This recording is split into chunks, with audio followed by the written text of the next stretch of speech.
My favorite part of the Sermon on the Mount would have to be the beatitude that says, "Blessed are the pure in heart, for they shall see God."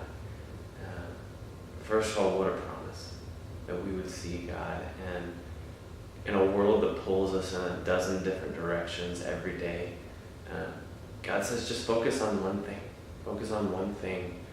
And I remember praying a couple years ago, Lord, what should be my motivating factor for life?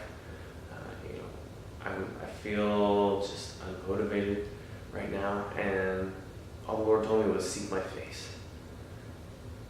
And it changed something in me, because it went from seek my face as this silly Christian thing that we do, but to seek my face and actually expect that I would show up.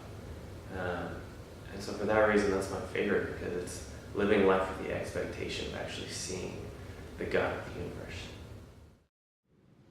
Something keeps me going forward, something keeps me.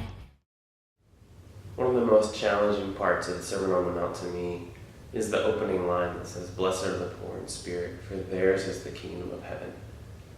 And it's challenging to me because it means that really I have to realize that I have nothing to bring to the table.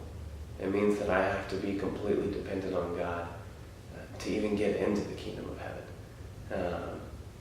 And that's on one hand a beautiful promise, because it's the promise of grace, it's the promise of the gospel.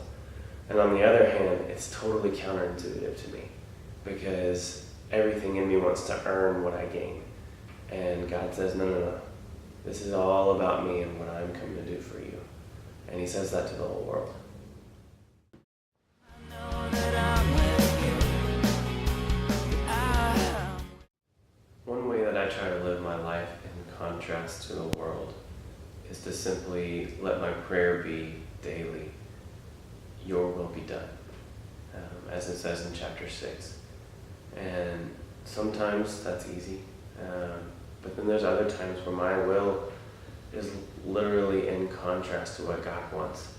And he calls me to stop and check my motives and everything that I'm chasing, and to say, okay, God, what do you want? What do you want in my life today?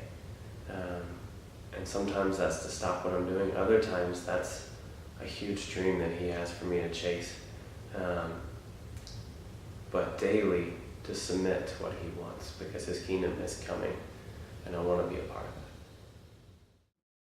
Just what I need now, so don't hold back now.